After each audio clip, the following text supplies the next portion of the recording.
శ్రీమాత్రే నమ. జయ గురు దత్తాత్రేయ నమ. ఈ వీడియోలో మనం మిథున రాశి వారికి మే 18వ తారీఖు నుంచి 24 మధ్యలో జరగబోయే వార ఫలాలు పరిశీలిద్దాం. మరి మిథున రాశి వారికి ఈ వారంలో మరి లాభస్థానంలో బుధగ్రహం ఇంచుమించు ఈ వారం అంతా, ఈ ఒక్క గ్రహం చాలు ఈ మిథున రాశి వారికి ఈ వారం అంతా కూడా ఆర్థిక పరంగా చాలా అభివృద్ధి కలిగించే అవకాశం ఉంటుంది. అటు రాష్ట్రాధిపతిగా లాభస్థానంలో ఉండడం వల్ల స్వయం కృషితో కొత్త ప్రయత్నాలు ఫలిస్తాయి.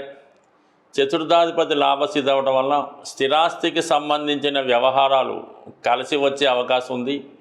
మీరు ఏదైనా గృహం మారాలన్నా, కొత్త గృహం కొనుక్కోవాలన్నా ఈ సమయంలో దానికి సంబంధించినటువంటి ప్రయత్నాలు చాలా వరకు ఫలించే అవకాశం ఉన్నది.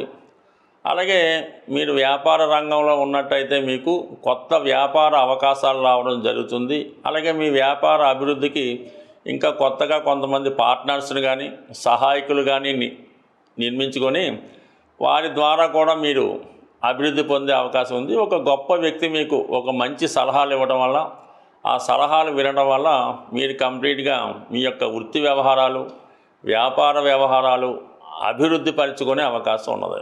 అంటే సాధారణంగా ఈ మిథున రాశి వారికి గురుగ్రహం రాశి యందు సంచరిస్తున్నాడు. ఏదైనా ఒక శుభగ్రహం రాశిలో సంచరించినప్పుడు, లేదంటే లగ్నం మిథున లగ్నం వారికి అయితే మిథున లగ్నంలో గురువు ఉన్నాడు కాబట్టి చాలా వరకు మంచి అవకాశాలు రావడం జరుగుతూ ఉంటుంది. అంటే మీరు ఏదైనా ఒక మంచి అవకాశాలను మాత్రమే స్వీకరిస్తుంటారు.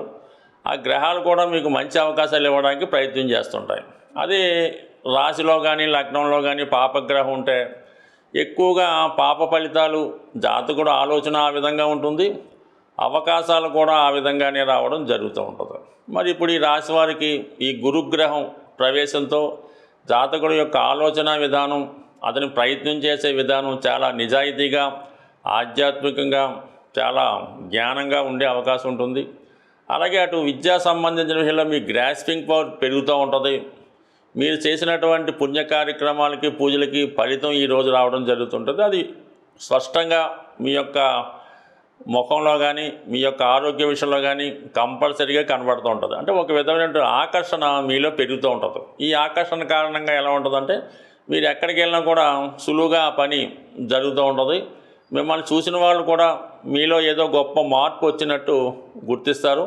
వాళ్ళు కూడా మీకు ఒకసారి ఈ విధంగా చెప్పే అవకాశం ఉంటుంది. కాబట్టి ఏదైనా ఈ మిథున రాశి వారికి ఈ సంవత్సరం అంతా కూడా గురుగ్రహ అనుగ్రహం వల్ల ఏంటంటే చాలా మంచి కార్యక్రమాలు చేపట్టడం, మంచి వారితో పరిచయం పెంచుకోవడం, ముఖ్యంగా ఈ గురువు అటు వివాహ సంబంధించిన విషయాల్ని, ఉద్యోగ సంబంధించిన విషయాల్ని మీ కంట్రోల్లోకి రావడం జరుగుతూ ఉంటుంది. సప్తమాధిపతిగా ఉన్నటువంటి గురువు రాశి ఉండడం వల్ల జీవిత భాగస్వామి మీకు అనుకూలంగా ఉంటారు.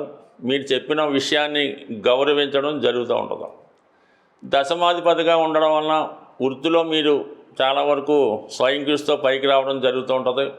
మీరు ఎక్కడ ఎప్పుడు ఏ వృత్తిలో ఉన్నా సరే చాలా వరకు మీ యొక్క వృత్తి అంతా కూడా మీ కంట్రోల్లో ఉండే అవకాశం ఉంది. చాలా వరకు ఇది మీకు మంచి అవకాశం. పైపెచ్చు ఇప్పుడు దశమ స్థానంలో ఉన్నటువంటి శుక్రుడు పంచమాధిపతిగా ఉండడం వలన ఎవరైతే మామూలుగా సాఫ్ట్వేర్ రంగం కాకుండా ఈ మీడియా, సినిమా, టీవీ రంగాల్లో ఉన్న వాళ్ళకి కొత్త అవకాశాలు రావడం జరుగుతూ ఉంటుంది. అలాగే మీరు ఏదైనా స్వయంగా స్వతంత్ర వృత్తిలో ఉన్నట్టయితే మీ యొక్క వృత్తిలో కొత్త కొత్త టెక్నాలజీ ప్రవేశపెడతారు, కొత్త స్టాఫ్ని పెట్టుకుంటారు. అలాగే మీ యొక్క ఆఫీస్ వ్యవహారాన్ని చాలా డెవలప్గా చేసుకోవడం వల్ల గతంలో ఉన్నటువంటి ఆదాయం కన్నా చాలా ఎక్కువగా పెరుగుతుంది. అలాగే మీ యొక్క సంస్థకు కూడా మంచి నేమ్ కూడా వచ్చే అవకాశం ఉంది. మీరు ఏదన్నా ఈ సమయంలో స్వతంత్రంగా ఒక ఆఫీస్ పెట్టుకోవాలన్నా, ఒక వ్యాపారం ప్రారంభించుకోవాలన్నా చాలా వరకు ఇది ఒక బెటర్ సమయం. అయితే మీకు బాగా పెట్టుబడి పెట్టే వ్యాపారాల కన్నా మీడియేటర్గా ఉంటూ ఎటువంటి పెట్టుబడి లేకుండా ఈ జాబ్ వర్క్ లాంటిది ఏదైనా సొంతంగా బిజినెస్ పెట్టుకున్నా మీడియేటర్గా ఉన్నా 100% మీకు బాగా రాణించే అవకాశం ఉంది. అంటే తక్కువ పెట్టుబడితో ఎక్కువ ధనాన్ని ఆర్జించే ఏకైక జాతకులు ఈ మిథున రాశి, మిథున లగ్న జాతకులు. అలాగే మీకు ఇప్పుడు బుధుడు సహకారం కూడా బ్రహ్మాండంగా ఉంది. ధనస్థానంలో కుజగ్రహం షష్ఠ లాభాధిపతిగా అటు ఆర్థికపరమైన అవసరాలు, బంధువుల సహకారం కూడా 100% లభిస్తుంది. అయితే ఈ రాశివారు ఇంకా మీరు అనుకున్న కార్యక్రమాలు నెరవేరటం లేదు, ప్రతి పని ఆలస్యం అవుతుంది అనుకున్నప్పుడు మాత్రం ఏదైనా ఒక గురువారం రోజు ఈ సాయిబాబా ఆలయంలో ఒక 3 కేజీల శనగలు నానబెట్టి తాలింపు పెట్టి ఆ బాబావారి గుడిలో ప్రసాదంగా ఇచ్చి భక్తులకు పంచిపెట్టడం వల్ల మీ పనిలో వేగం పెరిగే అవకాశం ఉంటుంది.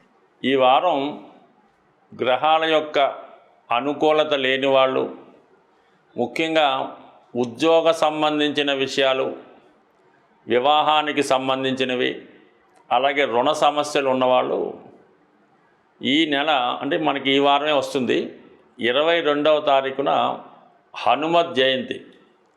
ఈ హనుమత్ జయంతి రోజు మీరు ఆంజనేయ స్వామి వారి ఆలయంలో మరి మీ యొక్క సమస్యను బట్టి ఎవరైతే వివాహానికి ఆలస్యం అవుతుందో అమ్మాయిలు కానీ అబ్బాయిలు కానీ ఆ రోజు శుభ్రంగా మంగళ స్నానం చేసి సాంప్రదాయ దుస్తులు ధరించి కంపల్సరిగా స్వామివారికి తమలపాకులతో కనీసం అంటే 108 తమలపాకులు కాబట్టి దాని సంఖ్య ఎక్కువైనా పర్లేదు, ప్రతి తమలపాకు చాలా శుభ్రంగా నీట్గా ఉండవలసి ఉంటుంది.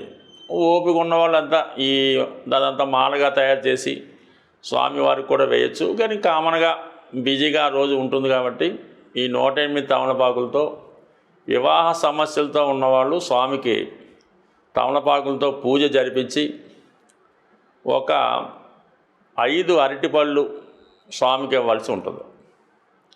ఎవరైతే ఉద్యోగం లేక ఇబ్బంది పడుతున్నారో అటువంటి వాళ్ళు అదే రోజు స్వామికి సింధూరంతో అభిషేకం చేయించవలసి ఉంటుంది. లేదంటే మరి సింధూరం చక్కగా ఒక 100 గ్రాముల సింధూరం డబ్బా ఇచ్చి ఒక 8 కొబ్బరికాయలు, మంచి కొబ్బరికాయలు 8 చాలా నీట్గా పర్ఫెక్ట్గా ఉన్న కొబ్బరికాయలు స్వామివారికి సమర్పించి ఆ 8 కొబ్బరికాయలు స్వామికి అర్పించడం వల్ల కంపల్సరిగా ఉద్యోగానికి ఉన్నటువంటి సమస్యలు పరిష్కారం అవుతాయి. అలాగే మీరు ఇచ్చిన డబ్బులు తిరిగి రావడం లేదు, అలాగే భార్యాభర్తల మధ్య గొడవలు చికాకులు, ఇతరులు ఏదో ఇబ్బంది పెడుతున్నారు, అన్నదమ్ముల సమస్యలు అనుకుంటే స్వామివారికి అదే రోజు వడమాల సమర్పించడం వల్ల కామన్గా మీకు రావలసినటువంటి ధనం తిరిగి రావడం జరుగుతూ ఉంటుంది. ఇక ఫైనల్గా చాలా ఇబ్బందికరంగా ఉన్నది అంటే జీవితంలో రోజు గడవడానికే కష్టంగా ఉన్నది అనుకున్న వాళ్ళు మీకు తోచిన విధంగా పులిహార తయారు చేయించి మరి స్వామివారి భక్తులకి అంటే దేవాలయంలో వచ్చినటువంటి భక్తులకి ఈ పులిహార పంచిపెట్టడం వల్ల, అలాగే వీలైతే మజ్జిగ కనీసం ఒక 21 మందికో 10 మందికో మజ్జిగ వారి దాహానికి ఇవ్వడం వల్ల అన్నానికి లేని సమస్యలు ఉన్నాడంటే చాలా వరకు ఉండకపోవచ్చు, కానీ ఇంకా అక్కడక్కడ ఏ విధమైన ఇబ్బందులు ఉన్నటువంటి వారు ఉంటారు.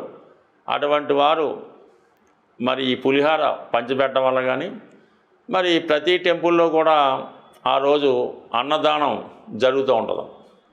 స్వామివారి ప్రసాదం అనుకుందాం, దాంట్లో మీరు కొంతైనా అందులో పాల్గొనే కూరగాయలు బియ్యమో ఏదో ఒకటి ఇచ్చి ఆ వడ్డన కార్యక్రమంలో ఈ భక్తులు భోజనం చేసిన తర్వాత వారి యొక్క ఈ మిగిలిన ఆకులు అన్నీ శుభ్రం చేసి అవన్నీ పక్కన పెట్టి మళ్ళీ వాళ్ళు తినడానికి శుభ్రంగా క్లీన్ చేయడం వల్ల మీకు ఎటువంటి సమస్య అన్న ఇటువంటిదంటే ఈ ఫైనాన్స్ ప్రాబ్లము, ఫుడ్కి ప్రాబ్లం ఉన్న వాళ్ళకి 100% మీ యొక్క సమస్య పరిష్కారం అవుతుంది. ఇంకా చాలా బెటర్ రెమెడీ చెప్తాను. నిరుద్యోగులకి ఎవరికైతే ఎక్కడికి వెళ్ళినా పని దొరకడం లేదు, ఎక్కడ పనికి చేరినా 2-3 రోజుల్లో ఉద్యోగం తీసేస్తున్నారు అనుకున్న వాళ్ళు ఏ టెంపుల్ అన్నా పర్వాలేదు, ఆంజనేయ స్వామి టెంపుల్ అన్నా పర్లేదు, లేదంటే బాబావారి టెంపుల్ అన్నా పర్లేదు, ఈ భక్తులు విడిచిపెట్టినటువంటి చెప్పులు చక్కగా అక్కడ స్టాండ్లు అయి ఉంటాయి కాబట్టి అక్కడ సరిదిద్ది చక్కగా పెట్టి మళ్ళీ వచ్చినప్పుడు ఎవరి చెప్పులు వాళ్ళకి రిటర్న్ చేయడం వల్ల మీకు నిరుద్యోగ సమస్య ఏదన్నా ఉంటే అంటే ఇందులో సిగ్గుపడకుండా చేయవలసి ఉంటుంది, కానీ తప్పు అయితే లేదు. పెద్ద పెద్ద వాళ్ళు కూడా మన ఈ సత్యసాయిబాబా సేవ ట్రస్ట్లో చాలా గొప్ప అధికారులు కూడా ఇటువంటి సేవ చేస్తూ ఉంటారు. ఇటువంటి సేవ చేయడం వల్ల మీకు ఎంత గొప్ప సమస్య అన్నా తీరుతుంది. అలాగే మీకు ఆ అనారోగ్యపరంగా ఎటువంటి ఇబ్బంది ఉన్నా తొలగిపోతుంది. దీనికన్నా చాలా చాలా చాలా గొప్ప రెమెడీ. ఆ రెమెడీ చేసి 100 కోట్లకు అధిపతులుగా ఉన్నవాళ్ళు ఈ రోజుల్లో ఉన్నారు. అది మీరు ప్రత్యక్షంగా అటువంటి సమస్యతో ఉన్నవారు మమ్మల్ని కలుసుకున్నా ఫోన్ చేసినా చెప్పడం జరుగుతుంది. అది పబ్లిక్లో చెప్పడం అంత భావ్యం కాదు. స్వస్తి.